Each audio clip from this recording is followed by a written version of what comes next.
जमात 12वीं मज़मून अंग्रेज़ी। आज हम हिस्सा नज़म से 2.5 नज़म देखने जा रहे हैं। फादर रिटर्निंग होम, यानी रोज़मर्रा के काम करने के बाद वालिद घर लौटते हैं। इस उन्वान की नज़म। पहले इसका आइस ब्रेकर देखेंगे। Discuss with your partner the difficulties that you face while commuting to and from the college by public transport, यानी जब आप कॉलेज की तरफ और कॉलेज से वापस लौटते वक्त जो अवामी ट्रांसपोर्ट है, यानी बसेस है, ऑटोज़ है, ट्रेन है, उनमें आपको कौन कौन सी दुश्वारियाँ पेश आती है। तो उस पर आप बहुत सारी दुश्वारियाँ लिख सकते हैं, जैसे भाई वक्त पर बसेस नहीं होती, इनएडिक्वेसी, क्राउडेड बस, बहुत ज़्यादा भीड़ होती है बसों में और ट्रेनों में, वेस्टिंग ऑफ टाइम, यानी वक्त ज़ाया होता है वहाँ, और डेंजर ऑफ पिक पॉकेटर, यानी जेब कतरों की भी वहाँ भरमार होती है, उनसे भी ख़तरा होता है। ये कुछ मुश्किलात है जो सफ़र के दौरान हमको पेश आती है। दूसरी activity, the similar problem are face, इसी तरह के मसाइल का मुकाबला होता है बाय अदर कम्यूटर, दूसरे सफ़र करने वालों को, ऑन द वे, रास्ते पर, टू देयर वर्क प्लेस, जब वो अपने काम पर जाते हैं। यानी आप तो कॉलेज में जाते हैं तो आपको ये मुश्किलात होती है, वैसे ही मुश्किलात काम पर जाने वालों को भी होती है। इमेजिन, तस्वुर कीजिए, देयर प्लाइट, उनकी बुरी हालत, प्लाइट यानी बुरी हालत, एंड सजेस्ट 3 सोल्यूशन, और कोई 3 उसके सुझाव दीजिए, मसाइल का हल दीजिए। तो पहला दिया हुआ है giving them your place to seat, यानी काम करने वालों को उनकी जगह दी जाए, बैठने के लिए जगह दी जाए बस में। दूसरा solution, availability of more buses, ज़्यादा से ज़्यादा बसेस का इंतज़ाम किया जाए ताकि भीड़ ना हो। शुड फॉलो टाइम टेबल, यानी बसेस ने अपने वक्त पर आना चाहिए। फिर चौथी चीज़ क्या कर सकते हैं, सेपरेट बसेस फॉर लेडीज़, यानी ख़वातीन के लिए मुख्तलिफ बसों का इंतज़ाम किया जाए तो उनके मसाइल कुछ हल हो सकते हैं। Next activity, complete the following table, नीचे दिया गया टेबल मुकम्मल कीजिए। पहला A, the way our elder take care of us, यानी वो तरीके बताना है जिससे हमारे बड़े हमारा ख्याल रखते हैं। बी में, the way you can take care of elders in your family, यानी आप अपने बड़ों का किस तरह ख्याल रखते हैं अपने ख़ानदान में, वो बताना है। तो ए में क्या लिख सकते हैं, लव एंड प्रोटेक्ट अस, बड़े हमसे मोहब्बत करते हैं और हमारी हिफाजत करते हैं। इसी तरह बी में, help them in daily course, यानी रोज़ाना के काम में हम उनकी बड़ों की मदद करते हैं। इसी तरह से बड़े हमारे लिए क्या करते हैं, हमको तालीम याफ्ता बनाने के लिए, वेल एजुकेटेड, गेन स्किल, महारत हासिल करने में हमारी मदद करते हैं। हम बड़ों के लिए क्या करते हैं, हम उनके लिए स्पेंड टाइम विद देम, उनके साथ कुछ वक्त खर्च करते हैं, उनसे कहानियाँ किस्से सुनते हैं। फिर हमारे लिए बड़े क्या करते हैं, परफॉर्म वेल इन फ्यूचर, वो हमारे से ख्वाहिश रखते हैं कि हम अपने मुस्तकबिल में बेहतर नुमाया काम अंजाम दें। और हम बड़ों के लिए क्या करते हैं, गिव रिस्पेक्ट, हम उनकी इज़्ज़त करते हैं। इन टू देयर ओपिनियन, उनकी राय को मानते हैं, उनके मशवरों को मानते हैं। Next activity, right your duties toward the following, आपकी क्या जिम्मेदारियां है नीचे दिए गए लोगों के लिए। फैमिली के कौन कौन से लोग हैं, पेरेंट्स हैं यानी वालिदैन हैं, सिबलिंग है यानी भाई बहन है, और ग्रैंड पेरेंट यानी दादा दादी या नाना नानी। इनके लिए आप की जिम्मेदारियां क्या है कि आपको लिखना है। पेरेंट के लिए तो रिस्पेक्टफुल, ओबीडियंट और हेल्पफुल, यानी आपने उनकी इज़्ज़त करना चाहिए, उनकी फर्माबरदारी करना चाहिए और उनकी मदद करना चाहिए। सिबलिंग, बड़े भाई बहनों के लिए helpful, guidance, play together, encourage और मोटिवेट, यानी उनके साथ शुक्रिया का रवैया रखना चाहिए, उनकी रहनुमाई करना चाहिए, उनके साथ खेलना चाहिए और उनकी हौसला अफजाई करना चाहिए। Grand parent, help in exercise, उनकी मशकों में उनकी मदद करना।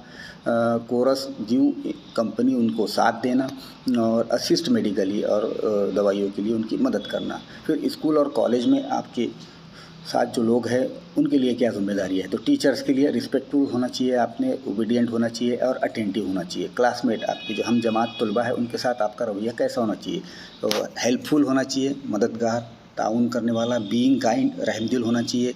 इनकरेज, उनकी हौसला अफजाई करना चाहिए। मोटिवेट, तरगीब देना चाहिए। बिल्ड कॉन्फिडेंस, और उनमें ख़ुद एतमादी पैदा करने की कोशिश करना चाहिए। तो ये हो गया आपकी कुछ ड्यूटीज़, आपकी कुछ जिम्मेदारियाँ जो आपके घर के लोगों के साथ और कॉलेज और स्कूल के लोगों के साथ आपको अदा करना है। नेक्स्ट टॉपिक है शायर का तारुफ। इस नज़म के जो शायर है फादर रिटर्निंग होम, उनका नाम है दिलीप चित्रे। उनकी पैदाइश 1938 में और वफ़ात 2009 में। Was a celebrated bilingual poet. Bilingual यानी दो ज़बान वाले, जू लिसानी यानी इंग्लिश में भी लिखते थे वो और मराठी में शायर थे। एंड ट्रांसलेटर मुतरजिम विथ ए रिमार्केबल गैर मामूली work in Marathi and English. यानी उनकी जो वर्क है, काम है लिखने का काम, वो मराठी और अंग्रेज़ी में कैसा है, गैर मामूली है। ही इज़ वर्सटाइल यानी हमागीर, अलग अलग मुख्तलिफ मैदानों में काम कर। क्रिएटिविटी तख्लीक, एक्सटेंड वसी करती है, तोसी करती है। टू पेंटिंग यानी वो पेंटिंग भी, मुसव्विरी भी करते हैं। फिल्म मेकिंग, फिल्में भी बनाते हैं। एंड हिज नोटेबल यानी काबिल ज़िक्र कंट्रीब्यूशन जो उन्होंने कारनामे अंजाम दिए। एज ए मैगज़ीन कॉलमनिस्ट यानी कॉलम निगार थे वो रसाइल में। ही रिसीव उन्होंने हासिल किया द प्रेस्टिजियस यानी काबिल इज़्ज़त इनाम, कौन सा, Sahitya Akademi award. Both for poetry यानी दोनों के लिए, शायरी के लिए as well as for his well known translation work, उनका मशहूर तर्जुमे का काम, ये दोनों पर उनको साहित्य अकादमी अवार्ड मिला है। क्या नाम था वो तर्जुमे के वर्क का? से तुकड़ो जी महाराज के जो अभंग थे, जो गीत थे, मजहबी गीत या रूहानी गीत, उनको उन्होंने अंग्रेज़ी में तर्जुमा किया था। पॉपुलर अभंग, मशहूर अभंग, अभंग कहते हैं रूहानी गीतों को। स्पिरिचुअल पोएम, रूहानी नज़में, bye Sant Tukaram. He had started, उन्होंने शुरू किया ट्रांसलेशन, तर्जुमा करना, of literary work of sant in Marathi at the age of 16। उन्होंने 16 साल की उम्र से ही जो संत थे, हमारे यहाँ के समाज सुधारक थे, उनके नज़मों का तर्जुमा करना शुरू किया था। एग्ज़ाइल, जिला वतनी, एलिनेशन, सेल्फ डिसइंटीग्रेशन यानी खुद के टुकड़े टुकड़े होना, डेथ और मौत, आर ऑब्जर्व, इनके अहम उन्वान शुमार किए जाते हैं। To be the major theme of his work, यानी ये जो उनके नज़में हैं, उनके उन्वानात में कौन कौन से उन्वान हैं? जिला वतनी, alienation, self disintegration. This poem is taken from travelling in a cage. ये जो नज़म हम पढ़ने जा रहे हैं किससे ली गई है? ट्रेवलिंग इन अ केज, ये मजमूए से ली गई है। ए ड्रॉ, ये खींचती है। ए पोर्ट्रेट, एक तस्वीर, ऑफ ए सब अर्बन, ये नवाही बस्ती को कहते हैं जो शहर से लगकर होती है, उसको मुज़ाफ़ात भी कहते हैं। कम्यूटर यानी काम के लिए जो रोज़ाना सफ़र करता है, आना जाना करता है। ए डिपिक्ट, ये तस्वीर खींचती है। हिज डल यानी मध्यम। मोनोटोनस यानी एक जैसा काम, रोज़ाना वही काम जब हम करते हैं तो उसको मोनोटोनस कहते हैं। एग्जॉस्टिंग, थका देने वाला। एंड इक्वली और मसावी तौर पर पिटिएबल यानी काबिल रहम। डेली रूटीन, रोज़मर्रा का काम, यानी ऑफिस जाना, ऑफिस से घर आना। इट डिस्क्राइब, ये दिखाती है, जाहिर करती है। फोर्स, एक ताकत। एलिनेशन, एट होम, घर पर। विच इज़ रिफ्लेक्टेड, जो जिसका अक्स खींचा गया है, जो मुनक्किस होती है। थ्रू द स्टेल के माने होते हैं बासी फूड, रोटी या खाना, बासी खाना खाता है वो। एंड लैक ऑफ शेयरिंग, और उसके साथ कोई ख्यालात की शेयरिंग नहीं होती। हिज चिल्ड्रन, उसके बच्चे, रिफ्यूज़, इनकार करते हैं। टू शेयर देयर जॉय, उनकी खुशियाँ बांटने। एंड सौरो, और गम। With the hard working father, सख्त मेहनत करने वाले बाप से।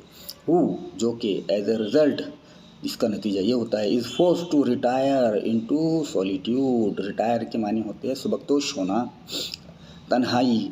सॉलिट्यूड यानी तन्हाई, यानी जो फादर है, वालिद है, वो तन्हाई पसंद बन जाता है। दिस वेरी पेनफुल, ये तकलीफ दे, लोनलीनेस, तन्हाई, इज़ अ सिंबल, एक निशानी है, अलामत है, ऑफ मैंस आइसोलेशन, यानी इंसान की तन्हाई का, अलहदगी का। फ्रॉम द मटेरियलिस्टिक यानी मादा प्रस्ताना, मैन मेड वर्ल्ड, इंसान की बनाई हुई दुनिया का। चलिए नज़म शुरू करते हैं। Father returning home. My father travel on the late evening train, यानी शाम की आखिरी ट्रेन से, देर रात की ट्रेन से मेरे वालिद सफ़र करते हैं। स्टैंडिंग, खड़े रहते हैं। अमंग साइलेंट कम्यूटर्स यानी रोज़ाना सफ़र करने वाले। इन येलो लाइट यानी पीली रोशनी में। सबर्ब, मुज़ाफ़ात, शहर से लगकर जो बस्तियाँ होती है। स्लाइड पास यानी गुजरती है उनकी आंखों के सामने से, अनसीइंग आईज, ना देखने वाली आंखों से। हिज शर्ट, उनका कुर्ता, एंड पैंट और पाजामा आर सॉगी, सॉगी यानी नम गीला, and his black rain coat, और उनका काले रंग का rain coat. His shirt stain यानी रंगीन हो जाता था, स्टेन के माने रंग लगना उसको, विथ मड, इसका कीचड़ का रंग लग जाता था उस पर। एंड हिज बैग, और उनका जो बैग था, स्टफ विथ, ठूसा हुआ था, भरा हुआ था, विथ बुक्स, किताबों से। इज़ फॉलिंग अपार्ट यानी वो किताबें उनसे गिरती हुई दिखाई दे रही थी। हिज आईज, उनकी आंखें, डिम्ड, धुंधलाई हुई, बाय एज, उम्र की वजह से।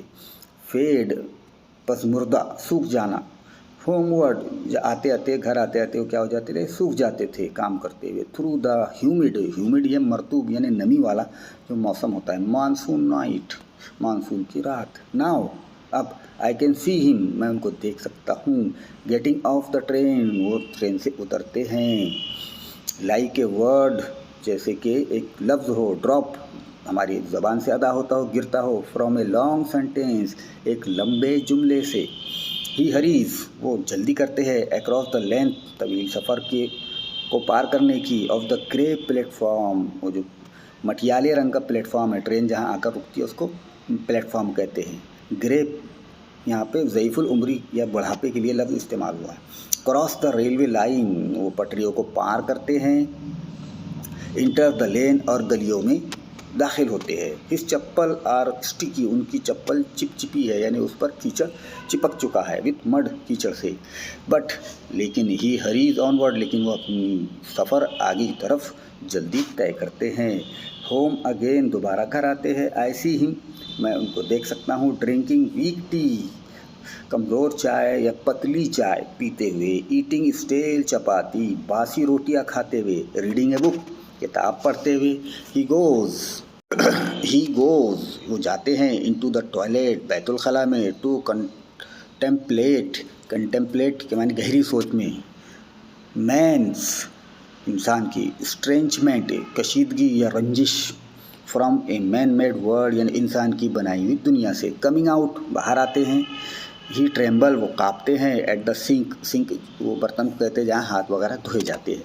द कोल्ड वाटर, ठंडा पानी। Running over his brown head, यानी खाकी रंग के हाथ से उनका जो कोल्ड वाटर, ठंडा पानी गुजरता है। अ फ्यू ड्रॉपलेट, कुछ कतरे। क्लिंग, चिपक जाते हैं।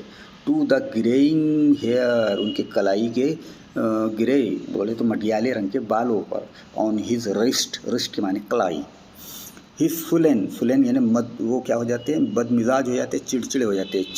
हिज सुलेन चिल्ड्रन यानी बदमिजाज या चिड़चिड़े बच्चे है। ऑफन रिफ्यूज़, काफ़ी हद तक रिफ्यूज़ करते हैं, इनकार करते हैं। टू शेयर यानी उनके साथ साझा करने की। जोक्स, लतीफ़े। एंड सीक्रेट, और राज। विथ हिम यानी बच्चे उनको खुशी के कोई लम्हात नहीं देते।